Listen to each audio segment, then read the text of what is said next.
Hey guys, it's me, that old history guy, Pastor Roland Moss, with another weird news and wacky history report. A look behind the scenes at what's been happening throughout history.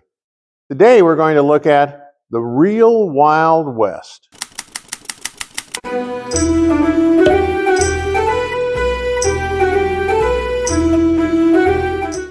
Nothing is more fundamental to the average person's understanding of life in the Old West than the image of the dusty frontier street at high noon, with good guys and desperados preparing to draw their six-shooters.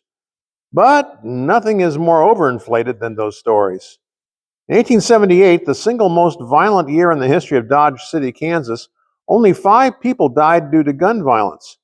In Deadwood, South Dakota, things were even calmer. Only 4 individuals headed off to Boot Hill due to violent confrontations.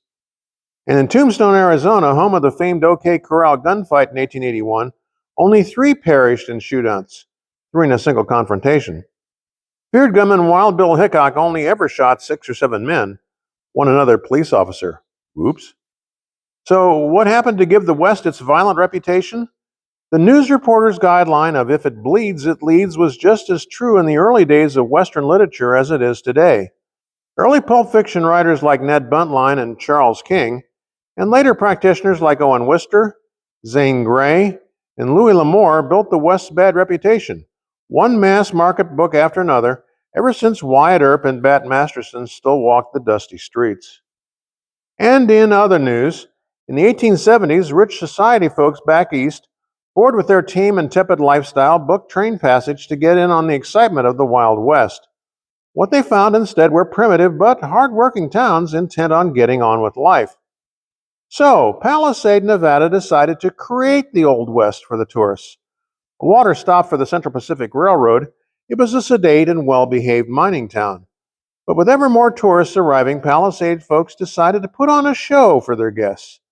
One day in 1870, when the train pulled up for water, 2 men staged a bogus shootout on the main street.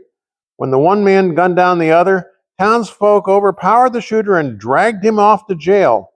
The engineer blew the whistle and steamed away with a train full of open-mouthed gawkers, sure they'd finally seen the genuine Old West. Gaining a reputation for lawlessness, the act became more elaborate. Bank robberies, Indian uprisings with U.S. cavalry riding to the rescue with citizens, Indians, lawmen, and train crew all in on the gag. The stage shenanigans continued until a flood wiped out most of the town in 1910. What was left was sold in 2005 for $150,000. But what about the ladies, you ask? Well, delivering the mail has never been easy, but in the old days it was harder still. Just consider the extraordinary story of Mary Fields.